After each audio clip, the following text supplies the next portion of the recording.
Alors cet après-midi, j'aimerais pour vous reprendre l'histoire du pénitencier pour enfants de la Réunion, créé en 1858 à la Providence, avec une vice-communauté installée à l'Îlette-à-Guillaume en 1863. J'aimerais vous retracer cette histoire, mais j'aimerais surtout profiter de cet après-midi pour faire un focus sur la richesse des archives départementales et leurs fonds judiciaires du XIXe siècle. Ce sont au départ les archives des Spiritains et de l'évêché qui m'ont permis de commencer l'histoire du pénitencier de l'Îlette-à-Guillaume pour retracer son installation, son évolution historique. Mais ce sont les archives judiciaires, maintenant, qui donnent à l'historienne que je suis les moyens d'approcher, et Emmanuel Géril a commencé à le dire, les figures, les silhouettes des enfants placés pendant 20 ans dans ce pénitencier. Et parfois même, je rêve d'entendre leur voix et je vais tenter de vous faire écouter ces voix.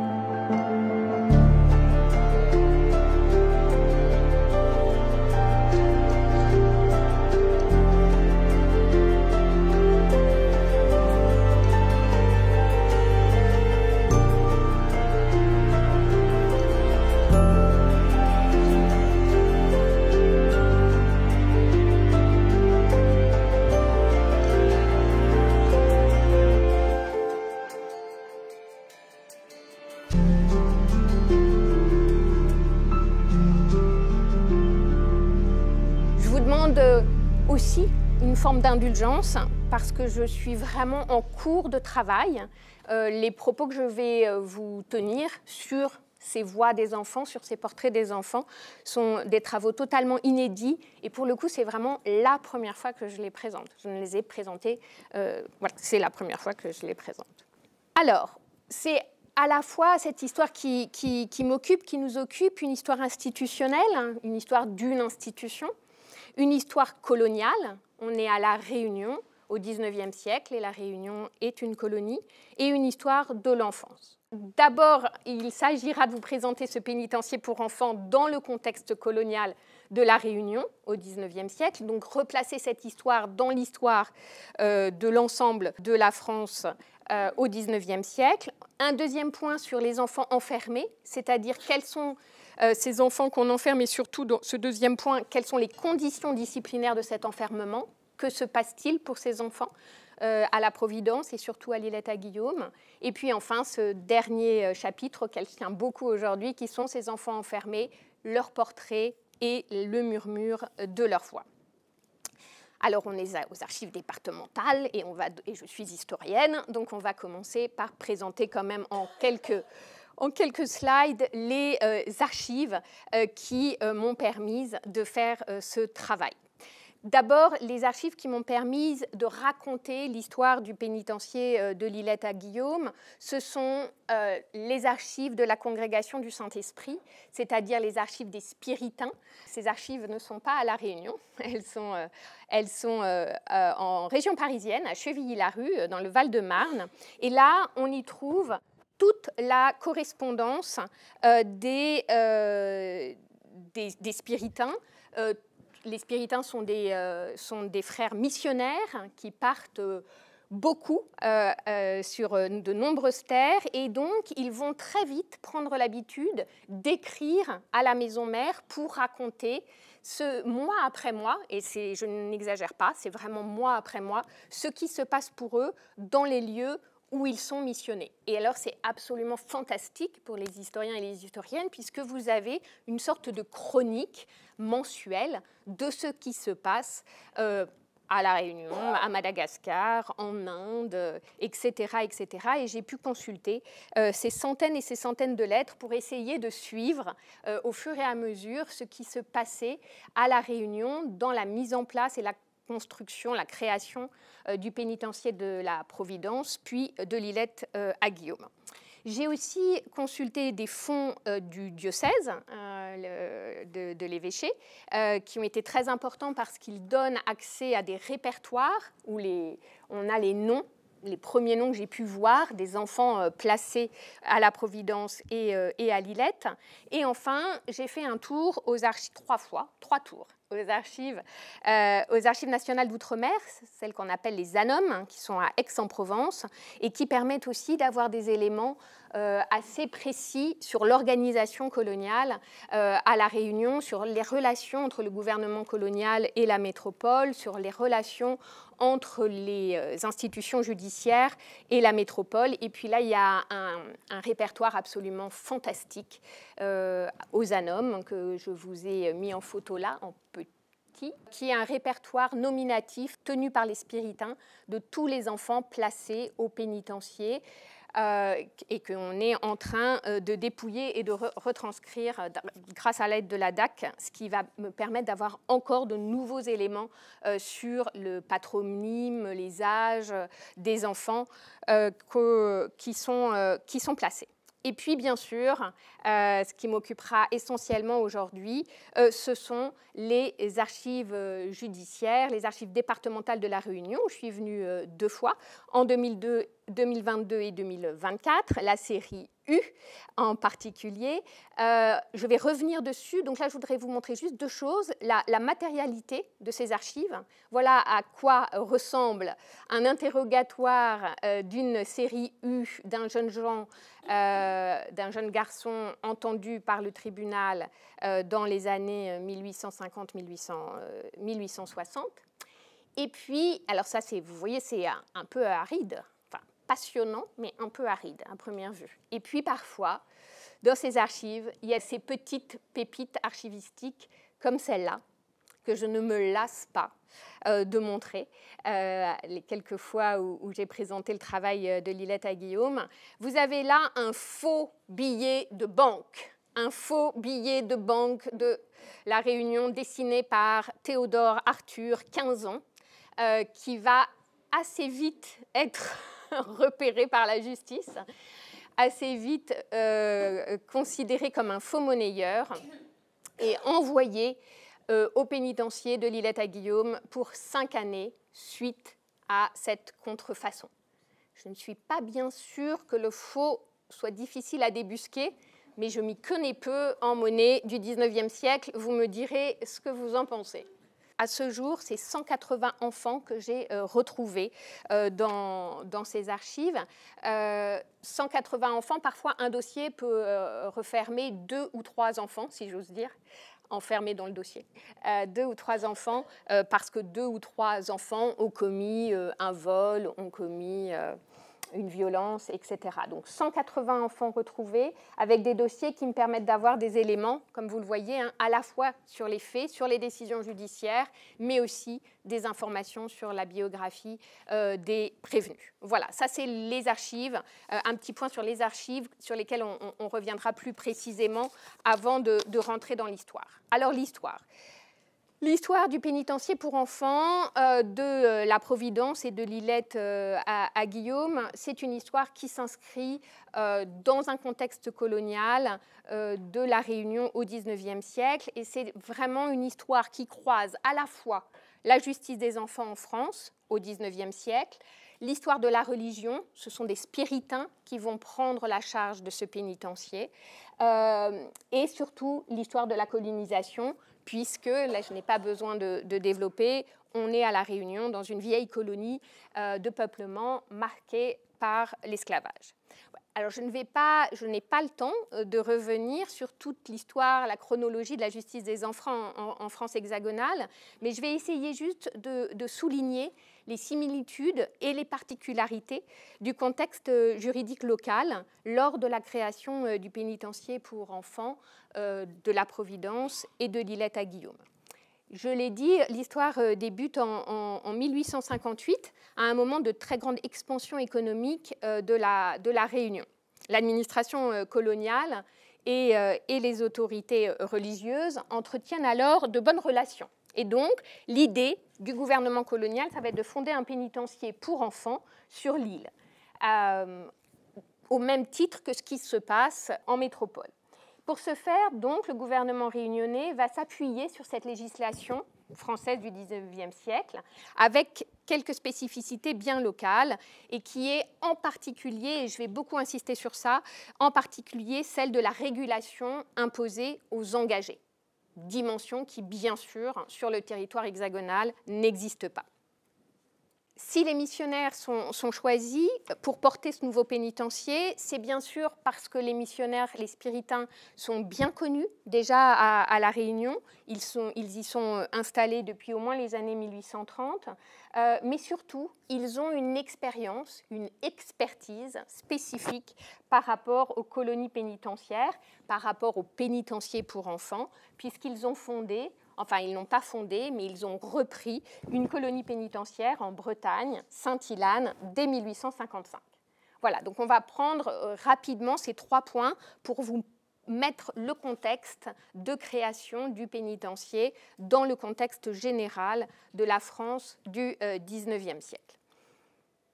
Alors, si j'ai bien compris, il y a des juristes dans la salle, donc je vais faire attention à ce que je dis. Et bien sûr, je serai aussi là pour répondre à vos questions ensuite.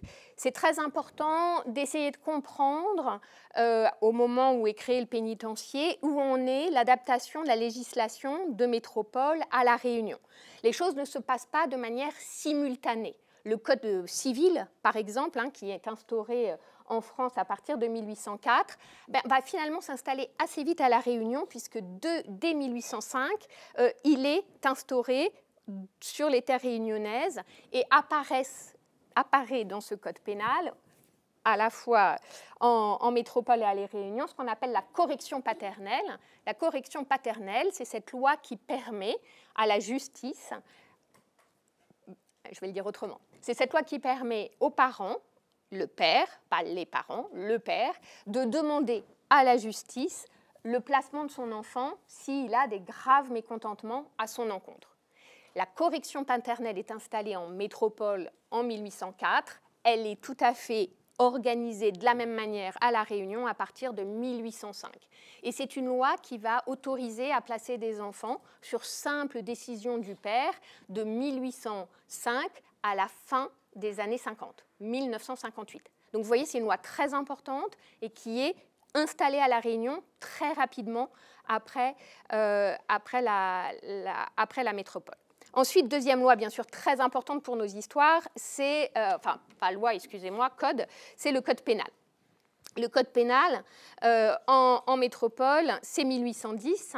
Il faudra attendre un peu plus de temps pour qu'il soit organisé et voté, enfin instauré, je ne sais pas quel mot utiliser en fait, il faudra que je reparle avec des historiens du droit, on va dire instauré sur l'île. Il faut attendre donc un peu plus d'une quinzaine d'années. Il est là, en place, à partir de 1827. Il est à l'identique de celui hexagonal, avec surtout 2 articles qui nous intéressent absolument, qui sont les articles 66 et 67 du Code pénal, qui non seulement vont considérer ce Code pénal que les mineurs ne peuvent pas être jugés de la même manière que les majeurs, et la minorité-majorité à l'époque est fixée à 16 ans, d'accord, et je ne vais pas revenir sur tous les détails de ces points-là, mais sachez que mes archives judiciaires sont des archives judiciaires qui normalement concernent que des enfants de moins de 16 ans. Et puis, comme ils sont placés longtemps à l'île de Taille-Guillaume, ça va aller jusqu'à leurs 21 ans souvent. Donc, il faut être mineur pénal, c'est 16 ans. Et ensuite, il y a 2 articles pour les mineurs pénaux qui vont devoir définir, la justice va devoir définir si ces mineurs sont des discernants ou des non-discernants. S'ils sont discernants, ils sont coupables et ils sont jugés à moitié de la peine d'un adulte. Un adulte pourrait prendre 1 mois d'incarcération pour un vol de vélo, un enfant de moins de 16 ans discernant, ça sera 15 jours. D'accord ? Par contre, ces enfants peuvent être aussi considérés comme non-discernants. S'ils sont non-discernants, s'ils n'ont pas véritablement la conscience de la gravité de l'acte qu'ils ont posé, alors ils sont acquittés. Acquittés, mais on peut les placer jusqu'à majorité dans une institution spécialisée. Vous avez 12 ans, vous volez un vélo, vous êtes non-discernant, vous êtes acquitté du vol de vélo, mais vous pouvez être envoyé en correction jusqu'à 21 ans. 12 ans, 21 ans, 9 ans. D'accord ?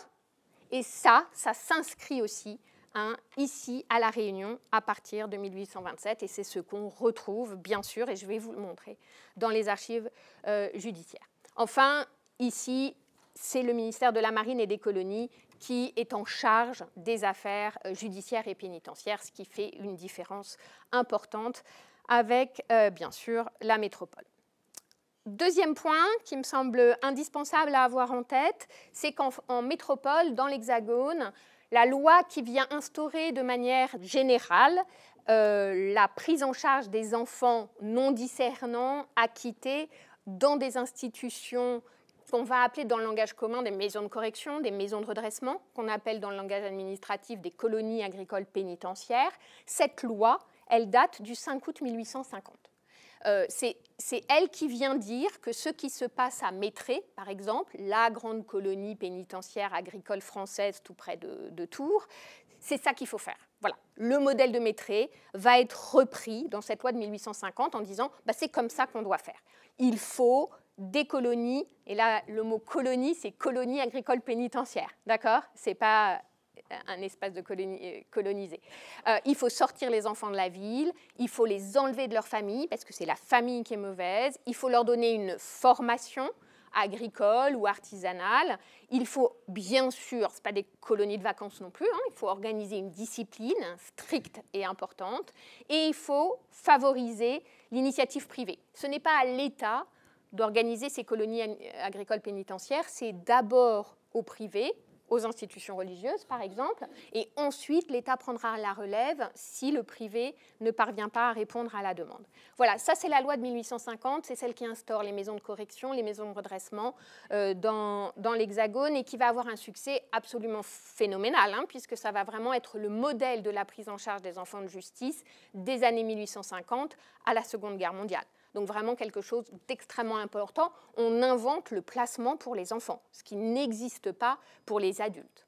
Donc pour éviter la prison, ça ne veut pas dire que la prison n'existera plus. Ça ne veut pas dire qu'il n'y a eu aucun moment en France où il n'y a pas eu des enfants incarcérés en prison. Ça veut juste dire qu'on a un deuxième système qui est le système de placement.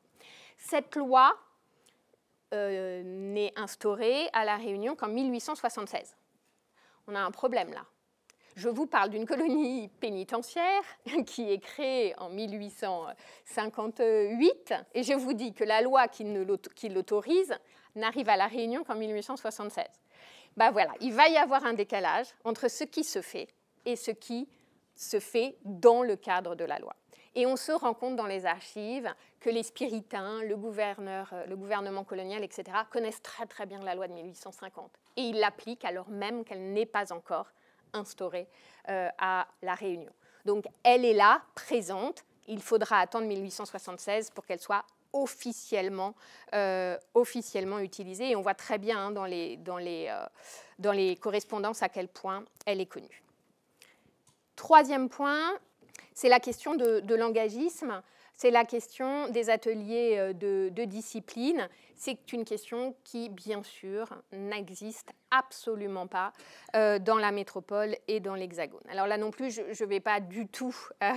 vous connaissez, à mon avis, dans cette salle, beaucoup mieux que moi, l'histoire de l'engagisme et des engagés à La Réunion. Donc juste rappeler pour mémoire qu'en 1848, avec l'abolition de l'esclavage, on a des grands patrons, on va dire ça comme ça, qui sont très inquiets par le manque de main-d'œuvre qui risque de se mettre en place, pense-t-il, si les affranchis refusent de revenir travailler dans les plantations. Et il va donc y avoir la volonté et la nécessité, disent certains, de faire venir des hommes et des femmes pour travailler dans ces plantations, dans ce système qui s'appelle l'engagisme, avec des milliers et des milliers d'Indiens en particulier qui vont débarquer, grâce à un accord franco-britannique, qui vont débarquer à La Réunion avec un engagement de travail. Alors, beaucoup d'historiens et d'historiennes ont travaillé sur cette question. Fudel Suma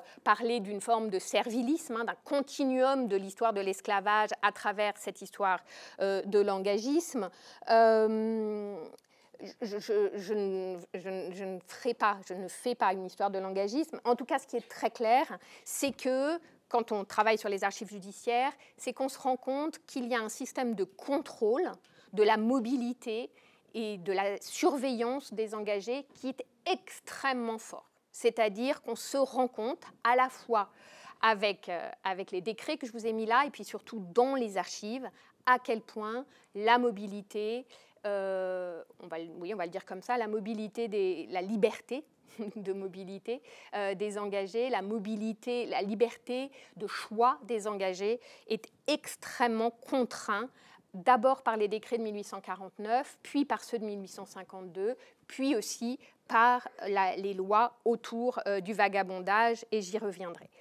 Tout engagé qui ne respecte pas les règles posées par son engagiste, beaucoup plus que les règles posées par son contrat d'engagement. Hein. Je vais vraiment être très précise. Toutes les règles posées par son engagiste risquent de se faire arrêter et de se faire juger par une justice très expéditive, qui est la justice de paix, qui va décider d'une amende. Amende que souvent l'engagé ne peut pas payer et qui va donc se transformer en jour de travail, en atelier de discipline. Jusqu'à 100 jours de travail peuvent être décidés par les juges de paix. Et c'est vraiment un moyen, hein, et on le dit dans les textes, de contrôler ces affranchis vagabonds avec un article, qui est l'article 16 du décret de 1852, qui va véritablement définir le vagabondage, non plus comme le fait d'être sans domicile et sans argent, mais bien le fait d'être sans domicile, sans argent et sans travail, ou sans en tout cas pouvoir présenter son livret de travail. On peut avoir un travail, on peut avoir un engagé, mais si on ne présente pas immédiatement son livret de travail, alors on peut être considéré comme un indiscipliné et être envoyé devant le juge de paix. Vous pourriez me dire, mais pourquoi vous me parlez de tout ça, les engagés, quand même, il ne s'agit que de majeurs, on ne peut pas être un engagé avant 21 ans. Et là, vous êtes là en train de nous parler des enfants engagés. Et bien voilà, une des choses que j'ai découvertes dans les archives et qui ont été très peu traitées auparavant, je crois en tout cas, c'est qu'il y a beaucoup d'enfants engagés à La Réunion au XIXe siècle. À 9 ans, à 10 ans, à 12 ans, à 14 ans, on a des livrets d'engagement, on a des enfants seuls, pas avec leurs parents engagés, seuls, engagés auprès d'engagistes dans les villes de La Réunion et à Saint-Denis en particulier. Et on va avoir beaucoup d'enfants présentés devant les juges de paix et envoyés, pas envoyés en atelier de discipline justement, parce qu'à partir des années 1850, on a un lieu pour les envoyer qui est le pénitencier pour enfants. Et on va donc massivement envoyer des petits vagabonds, des petits indisciplinés, grâce à ces décrets et à ces entremêlements en fait, de la justice, vous allez le voir, entre les lois sur le vagabondage et les lois sur les engagés et la discipline. On va pouvoir véritablement enserrer les enfants dans un contrôle de leur mobilité et de leur agissement extrêmement fort. Ça va, vous me suivez toujours ? Alors, on continue pour le 3e point sur le contexte, qui va aller, pour le coup, assez vite, juste pour vous montrer que le pénitencier de la Providence et de l'Îlette à Guillaume est un décalque de ce que les Spiritains ont appris à faire en Bretagne, à Sainte-Hélène. Et on voit très bien dans les archives tous les liens qui existe entre cette maison mère, qu'on pourrait dire cette maison mère, à Sainte-Hélène et la maison de la Providence à Saint-Denis, puisque très régulièrement, père et frère font des voyages, on va le dire comme ça, entre Saint-Denis et Sainte-Hélène. Donc, il arrive régulièrement, par exemple, que le père Pinault, qui dirige l'Îlette à Guillaume, aille passer des vacances à Sainte-Hélène, en Bretagne. Des vacances, j'exagère, mais c'est congé. C'est congé à Sainte-Hélène. Donc, il y a vraiment des liens très forts entre ces deux institutions, et on peut dire que c'est à Sainte-Hélène. Alors, Sainte-Hélène ouvre initiative privée, de Achille du Clésieux, qui veut s'occuper de l'enfance déshéritée et délinquante et déviante.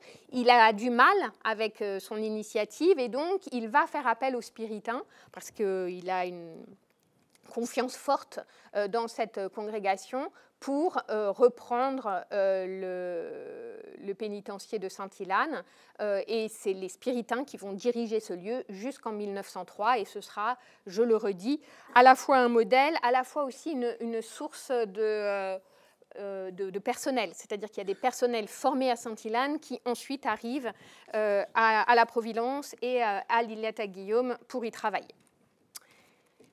Et donc, on va aborder le grand 2 sur les conditions disciplinaires de l'enfermement de ces enfants à l'Îlette-à-Guillaume en particulier, puisque je parlerai là plus de l'Îlette-à-Guillaume que de la Providence. Mais il faut quand même redire que l'histoire commence à Saint-Denis, dans les bâtiments de la Providence en 1858, puisque le gouvernement colonial va proposer aux Spiritains d'ouvrir à la Providence à la fois une école professionnelle, technique, un asile pour vieillards et un pénitencier pour enfants.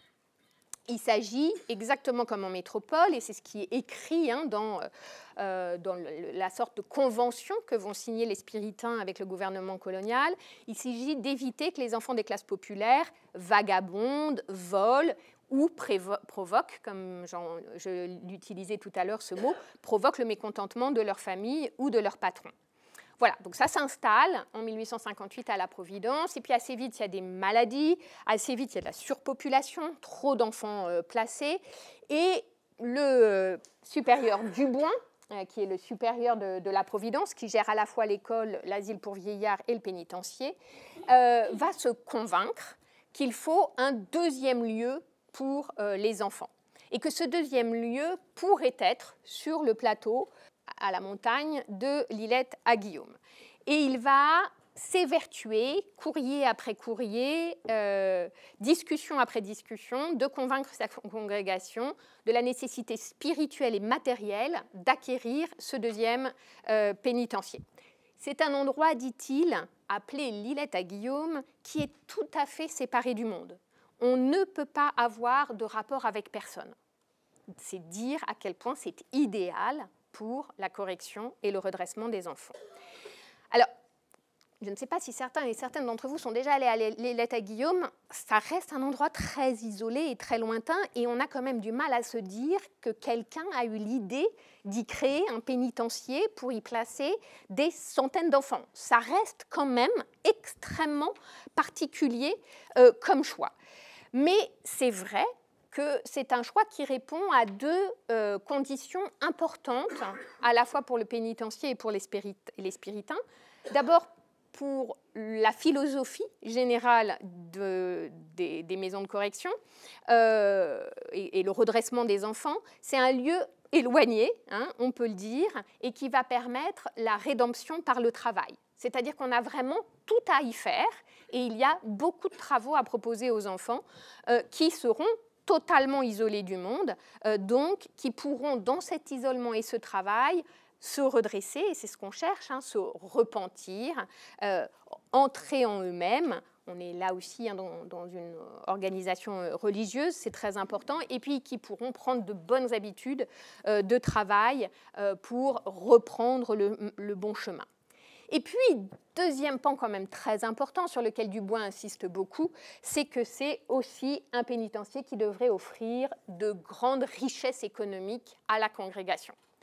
Dubois est persuadé qu'avec le travail des enfants et des frères, il va pouvoir à la fois produire, couper du bois, produire du café, de la vanille, et, dit-il, cette propriété bien dirigée doit rapporter au moins 50 000 francs par an, au bout de 6-7 ans. Mais voilà, il est très convaincu que c'est un lieu qui va rapporter des richesses aux Spiritains. Et les archives nous montrent à quel point cette idée des bonnes affaires va concurrencer l'idée de la morale, des promesses morales. Si les missionnaires sont convaincus du bienfait du travail, ils sont surtout convaincus du bienfait du travail pour la production de richesses pour la colonie pénitentiaire, c'est-à-dire pour leur congrégation, et c'est quelque chose qui est très présent dans les archives. Pour avancer et avant d'aller voir ce qui se passe pour les enfants dans ce pénitencier, peut-être une courte chronologie qui a été mise à jour dans un travail très rapproché, on va dire, entre le travail des archives que je pouvais faire et le travail que les archéologues en 2020-2021 ont effectué sur place. Donc c'est vraiment ce travail en commun qui a permis... Alors on a une chronologie qui est beaucoup plus détaillée que celle-là. Hein. Là, je mets juste les grandes étapes pour vous donner les éléments. Donc je le redis, 1858, la création de la Providence à Saint-Denis. 1864-1865, c'est le début de l'installation à Lillette. D'abord quelques religieux et quelques enfants. Hein, il n'y a vraiment rien sur le plateau, hein, quasiment rien. Donc il va falloir vraiment tout construire. 1866-1871, c'est le moment du plein essor de Lillette à Guillaume, avec à la fois une construction d'une chapelle, église, de bâtis pour faire vivre les enfants. Ils ont été jusqu'à 200 à vivre sur Lillette à Guillaume. Un système d'irrigation absolument incroyable qui va chercher l'eau au bras citron. Un pont qui est construit aussi par les enfants. Et on va le voir tout de suite, une route, puisque le rêve du supérieur du Boing, c'est de relier Lillette à Guillaume à la montagne par une route que pourrait prendre un certain nombre de moyens de transport qui permettraient du coup une bonne circulation des cultures faites à Lillette. 1872-1880, alors là, on est dans un moment assez critique pour les Spiritains, dans une crise politique très forte avec le gouvernement colonial. Et petit à petit, on assiste à la volonté de l'institution coloniale, et la justice va suivre, de mettre de moins en moins d'enfants au pénitencier jusqu'au moment où il n'y a plus d'enfants, en tout cas à Lillette à Guillaume, et donc on vide le plateau dans les années 1880. Je ne reviens pas sur tous les détails de cette histoire hein, que j'ai écrit, que nous avons écrit avec l'INRAP et qui est disponible dans notre mémoire, notre rapport de recherche.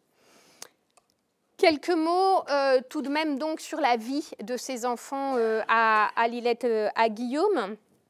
Comme le précise un visiteur en 1867, le comte de Villèle, les travaux ne manquent pas sur le plateau. Je cite, « La chose devient facile à Lillette, où l'on peut bien des années leur assurer une tâche quotidienne en leur faisant comprendre, ce qui est très utile dans les circonstances, que ces travaux d'expiation, plus que d'utilité, leur sont imposés avant tout comme punition et pour leur redressement moral. » Donc ils travaillent beaucoup et il s'agit de les redresser moralement. Il s'agit aussi, comme vous le voyez sur la gravure, de leur faire construire cette route. Il restera dans les années 1880 plus que 400 mètres de route à construire, mais les enfants y ont passé de très nombreuses heures, de très nombreuses forces, et parfois ils y ont même donné leur vie, hein, parce que c'est un travail extrêmement dangereux avec de la dynamite, et certains enfants vont être, je suis désolée de dire comme ça, hein, mais dynamités et vont mourir de ce fait ou vont chuter de ces chemins et mourir aussi. Ce qui occupe particulièrement les enfants, c'est donc le travail sur la route, le travail de culture, le travail d'irrigation, le travail d'exploitation de la vanille, du café et la religion. On est dans une institution religieuse, donc la place du religieux est extrêmement importante. Et puis, je dois aller vite puisque je voudrais vraiment ensuite prendre un vrai temps pour vous présenter quelques enfants qui sont passés dans cette institution.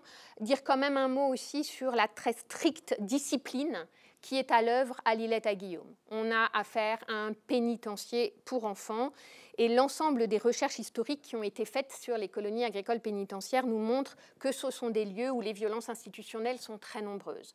entre les enfants, mais aussi entre les adultes et les enfants, et dans l'organisation même de la colonie pénitentiaire. Donc on a à la fois entre jeunes des rics, des conditions de vie très, très difficiles, mais aussi des violences des frères, dans d'autres lieux on les appelle les surveillants, sur les colons, sur les enfants enfermés. Et on a bien sûr dans les archives des traces de ces violences institutionnelles. Des enfants sont mis au fer, des enfants sont privés de nourriture, des enfants sont frappés jusqu'au sang, et c'est écrit par les religieux qui, d'une certaine manière, justifient cette répression par la nécessité de redresser ces enfants. Et puis, ce sont des lieux de la très grande violence et aussi de la mort. Je suis aujourd'hui, mais je crois que malheureusement, les chiffres vont bientôt augmenter, mais en tout cas, je suis sûre aujourd'hui qu'il y a au moins 14 enfants qui sont morts au pénitencier de l'Îlette à Guillaume, soit du fait de maladies, soit du fait, comme je vous l'ai raconté, d'accidents lors de travaux, soit même du fait, par exemple, d'une noyade dans un des bassins de l'Îlette à Guillaume. Alors, ce qui est très impressionnant, c'est de voir la façon dont le père Duboin se justifie au moment de la mort d'un enfant. Le gouvernement colonial demande des comptes. Il y a quand même une surveillance qui est faite de ce qui se passe à l'Îlette à Guillaume, surtout sur la deuxième période où le gouvernement colonial devient beaucoup plus sévère avec les spiritains. Et donc le père Duboin, il doit s'expliquer. Je vous lis la manière dont il s'explique. « Nous avons eu un malheur, un de nos enfants, ayant négligé d'attendre que le trou de la mine fût refroidi, a été jeté dans le rempart par la poudre qui a fait explosion. C'est le premier malheur qui nous est arrivé dans ce chemin si difficile. Et c'est uniquement parce qu'il a négligé de s'en tenir aux recommandations du frère. Sur le public, ça n'a rien produit de fâcheux. Nous espérons qu'il est sauvé. Il venait de communier quelques jours auparavant et c'était, en somme, un bon enfant. » Ce qui est très impressionnant, c'est que ce schéma de narration est repris à la mort de chaque enfant. C'est un drame, c'est sûr, mais les religieux considèrent qu'ils ne sont absolument pas responsables de la mort de l'enfant. Et selon eux, c'est toujours l'enfant qui est coupable de ce qui s'est passé. Et pour eux, l'émotion qu'on ressent, c'est plutôt de savoir s'il va y avoir une incidence, si ça va avoir une incidence sur ce qu'on pense des spiritains dans l'opinion publique et auprès des politiques. C'est à peu près la seule chose qui transparaît dans le courrier en termes d'émotion. Alors, je pense qu'on va pouvoir passer justement à cette partie qui est pour moi inédite aujourd'hui, puisque, comme je vous l'ai dit tout au début, ça fait 2 ans maintenant que je dépouille les archives judiciaires pour essayer, un peu comme je l'ai fait pour les mauvaises filles, mais la tâche est différente. Merci de l'avoir rappelé, Emmanuel, mais la tâche est un peu différente parce qu'on n'est pas dans les années 1950-1960, mais on est bien au 19e siècle, et les traces sont plus menues, on va dire, mais j'y tenais beaucoup, et c'était vraiment la deuxième partie du travail que je souhaitais faire, et cette chaire de professeur à Angers m'a permis d'avoir le temps de le faire, et j'espère continuer à le faire parce que j'en suis vraiment tout au début. Alors, voilà, d'abord une petite esquisse du groupe d'enfants au pénitencier, puis les motifs judiciaires de l'enfermement. Je vais vous montrer les 3 grands motifs qui font que les enfants se retrouvent au pénitencier. Et enfin, le murmure des voix des enfants. Je n'ai pas d'enregistrement. Ça sera avec ma voix. Alors, peut-être rappeler qu'à l'Îlette à Guillaume, on a à peu près pendant 10 ans une communauté dirigée par le père Pinault, qui est l'adjoint du supérieur Duboin. Il y a 11 frères de la communauté des spiritains qui est présent sur site, bon an, mal an, et environ 1000 enfants qui sont passés à l'Îlette à Guillaume. C'est très compliqué de dénombrer exactement le nombre d'enfants placés à l'Îlette. C'est terrible le mot que je vais employer, mais il y a des flux C'est-à-dire qu'on a des entrées et des sorties permanentes avec des enfants qui restent quelques jours et des enfants qui restent plusieurs années. Et donc, du coup, je peux savoir à un moment donné combien il y a d'enfants, mais savoir combien sur toute la période il y a d'enfants, c'est beaucoup plus compliqué. Aujourd'hui, j'en suis à peu près à 1000 enfants, avec des périodes où il n'y a qu'une vingtaine d'enfants et des périodes où il y a 200, 230 enfants, ce qui est vraiment énorme. Et c'est à l'âge d'or, si j'ose dire, de Lilette à Guillaume. Voilà, des enfants qui ont en moyenne, si on reste dans le collectif, entre 13 et 14 ans, en moyenne. Le plus jeune que j'ai repéré à 9 ans, le plus âgé à plus de 21 ans, ce que je ne m'explique pas, puisque normalement à 21 ans ça s'arrête, et il va falloir que je continue à chercher, mais je me rends compte qu'il y a plusieurs jeunes adultes à Lilette, à Guillaume, qui sont même parfois placés alors que pour la loi, ils sont majeurs. Donc là, il va falloir continuer à fouiller. Des enfants créoles, malgaches, indiens, chinois, très souvent des enfants dont l'origine et la question, avec des guillemets, de la race est soulignée par les frères. Et là aussi, je n'ai pas le temps, mais c'est des choses extrêmement importantes que je développerai dans mon étude. Alors, ça c'est le groupe. C'est le groupe et c'est ce que vous voyez sur ces photos qui sont absolument magiques. Hein. C'est quand on a découvert ces photos de 1868, prises à Lilette à Guillaume. On est pris quand même d'une émotion incroyable, hein, voir chacun de ces visages, chacun de ces enfants. Vous voyez au premier rang, ici, un enfant qui a dû se faire mal, hein, avec le bras en écharpe. Et donc, je vais essayer, justement, alors, quelqu'un me demandait, est-ce que vous savez qui est chacun de ces enfants? Non. Non, il n'y avait pas de nom derrière la photo, ce n'est pas comme les photos de classe. Je vais, j'espère, serrer la focale pour à peu près à savoir qui était là en 1868, mais j'en suis pas encore là. Et là, je vais essayer de vous montrer qui sont la marmaille enfermée, essentiellement des petits voleurs, beaucoup de vagabonds indisciplinés, et quelques rares criminels. Et c'est ça que je vais essayer de vous montrer tout de suite. Alors, on va commencer par les voleurs. De manière globale, c'est le délit de vol qui est le plus représenté dans les 180 dossiers dépouillés, puisque ce sont 42% des enfants qui sont placés dans le cadre d'un vol. Parfois vol et vagabondage, mais voilà, le vol. Vol d'argent, vol de pièces, vol de nourriture, vol d'animaux, vol de bijoux, vol de bougies, vol de cuivre, voilà, vol de culture, voilà, tous ces petits vols qu'on peut commettre quand on est un enfant et qui vous conduit au tribunal. Alors, là, c'est le jeune Goraya, il a 15 ans. J'ai pu le retrouver à la fois dans les minutes correctionnelles, dans les procédures d'assises et aux archives nationales d'outre-mer. L'idée, c'est de pouvoir croiser au maximum avec un nom, d'essayer d'avoir le maximum d'éléments. Il est suspecté d'avoir, avec un engagé qui, lui, était majeur, volé la somme de 3 000 francs à son engagiste. Il sera considéré comme discernant et donc il va être condamné à 1 an de correction. Le majeur, lui, va être envoyé en prison pour 3 ans. Alors, c'est à ça que ça ressemble, les documents qu'on peut avoir. Et là, c'est l'interrogatoire. Pièce numéro 2, interrogatoire de M. Goraya, fils Ramoudou, l'an 1868, mardi 17 mars, à 1h de relevé. Avons fait sortir de la geôle de ce canton M. Goraya, fils de Ramoudou, âgé de 15 ans, l'avons fait comparaître à notre bureau et l'avons interrogé de la façon suivante. 3 000 francs en 6 billets de banque de 500 francs, chacun a été commis au préjudice de M. Frémicourt-Perrault, l'engagiste. Ce depuis le premier jour du mois de janvier dernier, que ces billets se trouvaient dans une armoire, qu'il était établi que ce vol a été commis à l'aide d'une clé du salon de votre engagiste, qui ouvre et ferme également l'armoire dans laquelle se trouvait cette somme de 3 000 francs. Toutes ces circonstances indiquent évidemment que ce vol n'a pu être commis que par une personne de la maison de M. Perrault. Et ensuite, on a toute l'enquête, avec les procès-verbaux, l'enquête de police, qui montre comment ces 2 individus se sont à la fois procuré la clé, profiter du fait que l'engagiste n'était pas présent dans la maison, voler l'argent, essayer ensuite de cacher l'argent, etc., etc. Donc voilà.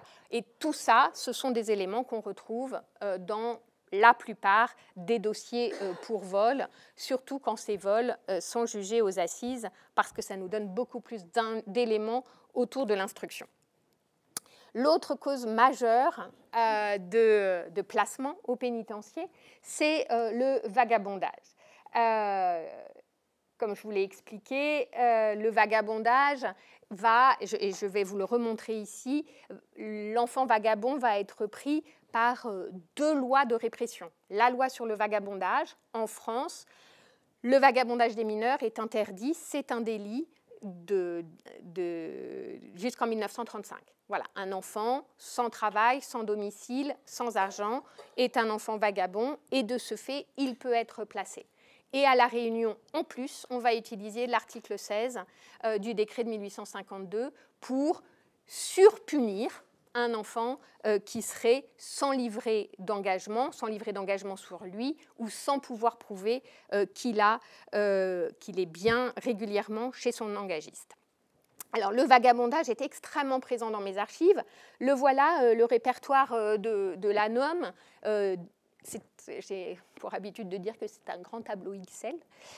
Donc, j'ai le numéro de matricule, le nom, le prénom, la date du jugement et les raisons du jugement. Et là, on voit que juste sur une page, sur 14 enfants, 7 sont poursuivis pour vagabondage.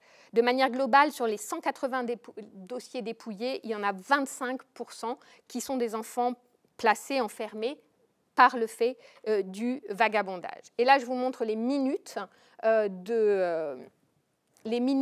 concernant le jeune Icaz qui est acquitté. Acquitté pour avoir agi sans discernement et envoyé en correction pour 2 ans. Il est jugé dans le cadre de la loi, comme je viens de vous le dire, sur le vagabondage, articles 269 et 271 du Code pénal, et sur le décret de 1852. Donc comme ça, on est bien sûr. Hein, voilà. Non seulement il est un vagabond au titre pénal, mais il est aussi un affranchi vagabond au titre des lois sur l'engagement, et c'est la double peine qu'il envoie en correction pour 2 ans. J'ai pas mal travaillé sur les profils de ces enfants vagabonds et ce dont on se rend compte, et ça ressemble beaucoup à ce qui se passe aussi en métropole, c'est que très peu répondent aux critères de la loi. C'est-à-dire qu'on a affaire à des enfants qui sont partis faire des courses, qui sont allés au défilé militaire, qui sont allés écouter des musiciens, qui sont allés jouer à l'extérieur. D'ailleurs, quand les parents ou les engagistes se plaignent du fait que leur enfant ou engagé ait été arrêté par la police et jugé par le juge de paix et envoyé en correction, ils se plaignent du fait que, mais non, pas du tout, ce n'est pas un vagabond. Si, dit une engagiste, il s'est absenté dans la journée, c'est qu'il est allé se promener comme font tous les enfants de son âge. C'est écrit dans la lettre. Un autre qui dit, mais ce petit cafre depuis 4 ans me sert de cocher. Tout le monde dans la ville le voit tous les jours. Il n'y a absolument aucune raison que vous le considériez comme vagabond. Je pense, dit-il, que le tribunal de paix a outrepassé ses droits. Et donc, on se rend compte, en étudiant ces archives, que nombreux de ces petits vagabonds sont surtout des enfants qui sont dehors, et ce dehors ne leur est pas réellement autorisé. Il est très vite perçu comme un trouble à l'ordre public, ce qui permet aux forces de police et à la justice de paix d'intervenir et de les enfermer. Enfin, et c'est vraiment pas ce qui est le plus conséquent en termes de nombre dans les archives que j'ai consultées, les affaires criminelles. Elles sont au nombre de 36. Parfois, il est difficile de comprendre, et je pense que les personnels de justice qui sont là savent à quel point il est parfois difficile de savoir pourquoi, à tel moment, on considère qu'un vol est plutôt une affaire criminelle ou un délit. Pourquoi, parfois, il y a plus de voleurs dans mon corpus qui sont jugés aux assises que, par exemple, des tentatives de meurtre qui sont jugées en correctionnel, sans parler des attentats à la pudeur, mais ça, on peut en faire l'histoire de manière très claire. Les attentats à la pudeur, qu'on appellerait aujourd'hui viol, sont pour les 2 tiers correctionnalisés. 13 affaires sur 17 d'attentats à la pudeur sur des enfants. Ce sont des viols souvent de garçons sur des petites filles ou des petits garçons qui ont moins de 8 ans. Ce sont des affaires qui ne se retrouvent pas aux assises, mais qui se retrouvent en correctionnel. Sinon, il y a 2 incendies qui sont des faits extrêmement graves au XIXe siècle, et donc qui sont toujours criminalisés, et 2 infanticides, ce qui me permet d'avoir quelques jeunes filles dans mon corpus, mais elles ne seront pas envoyées à L'Isle-et-Guillaume. 2 infanticides, et elles seront envoyées à la geôle. Là encore, ce sont les dossiers retrouvés aux ADR qui permettent d'avoir des éléments extrêmement précis sur ces affaires. Les prévenus et les victimes on va les entendre, on va les écouter, et ces histoires vont remonter jusqu'à nous, avec des très longs interrogatoires, à la fois des coupables et à la fois des victimes.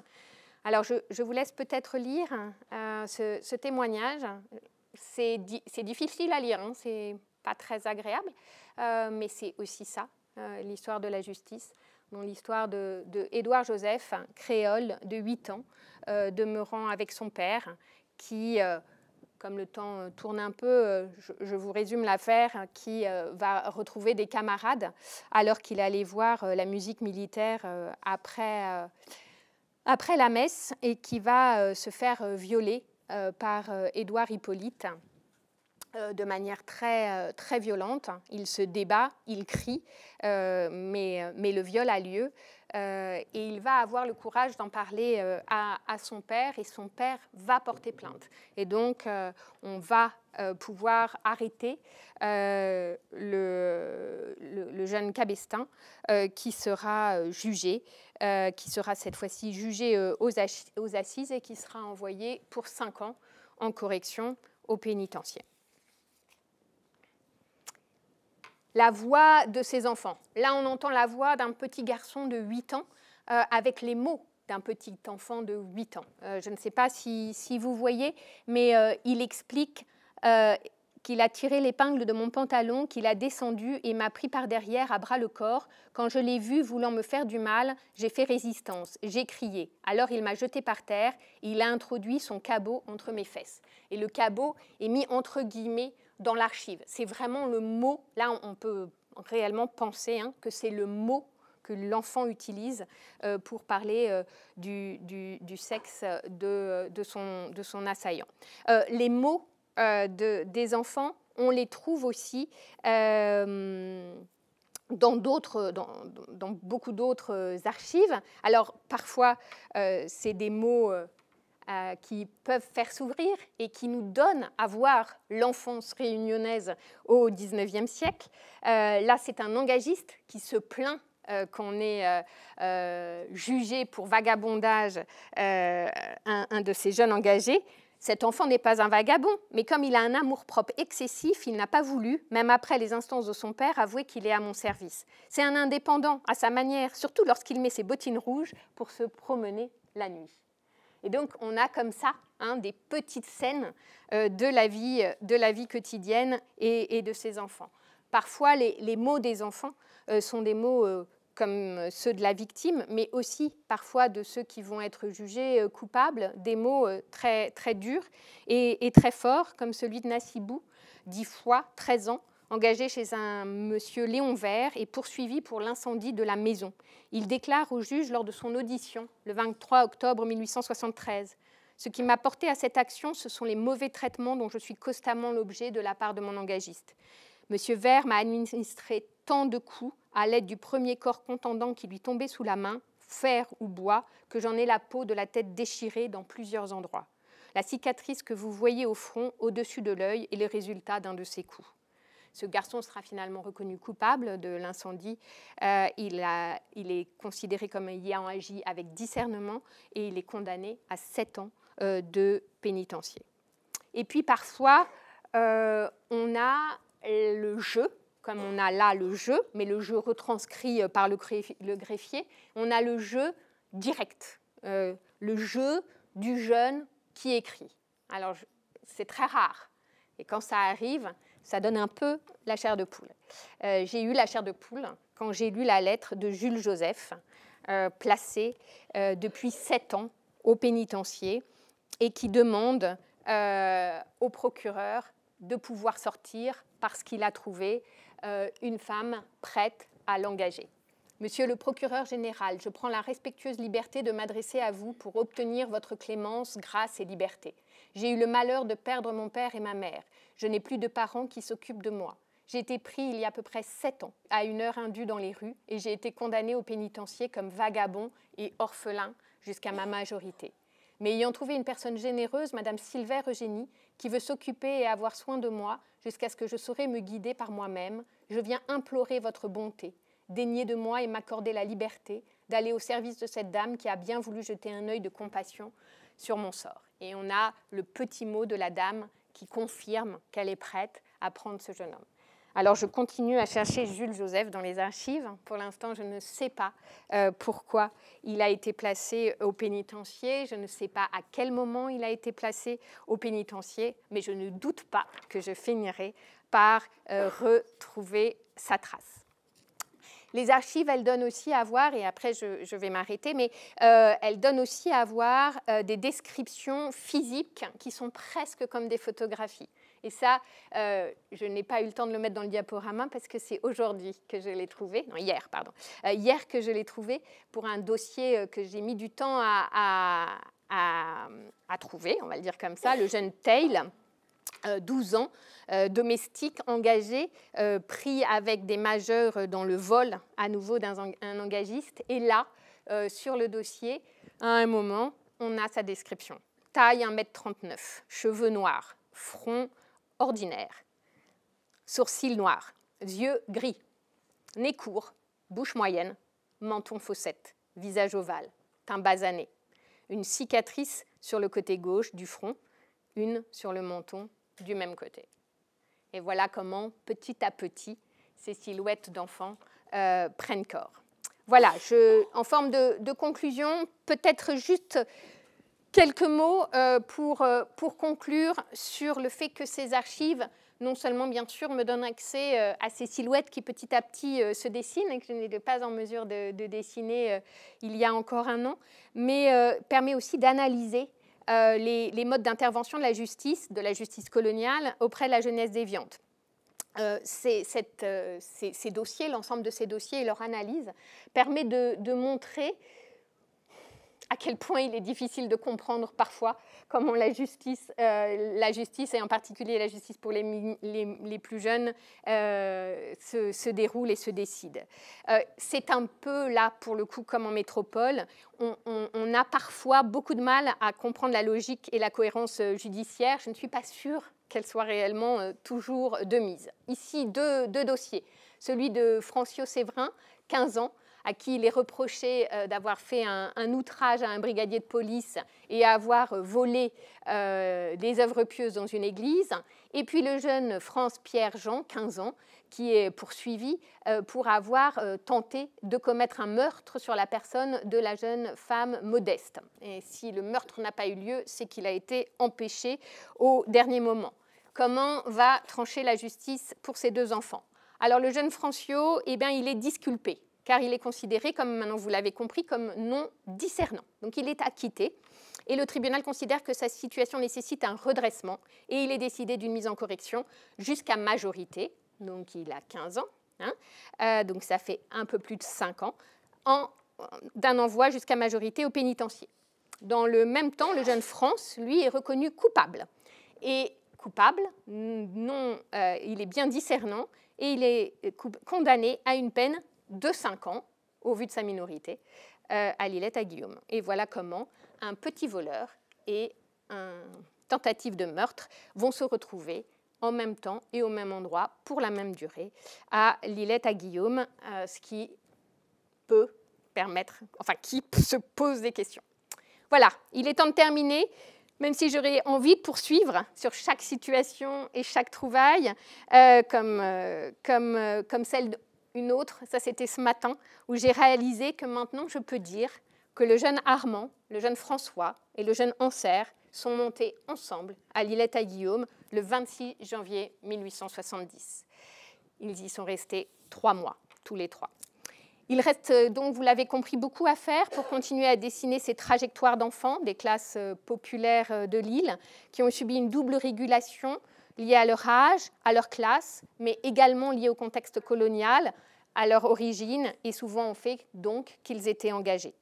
Viendra le temps ensuite, dans plusieurs mois, on va dire, de tenter de poursuivre l'histoire, c'est-à-dire de partir de cette histoire d'Iliette à Guillaume pour aller jusqu'à l'histoire du placement des enfants à l'APK, que certains et certaines d'entre vous dans cette salle connaissent bien, pour essayer de voir quelle a été la grande histoire de la régulation de l'enfance et de la jeunesse sur le territoire réunionnais des années 1850 aux années 1950. Voilà, vaste programme. Je vous remercie vraiment beaucoup pour votre écoute et je suis bien sûr là pour les questions.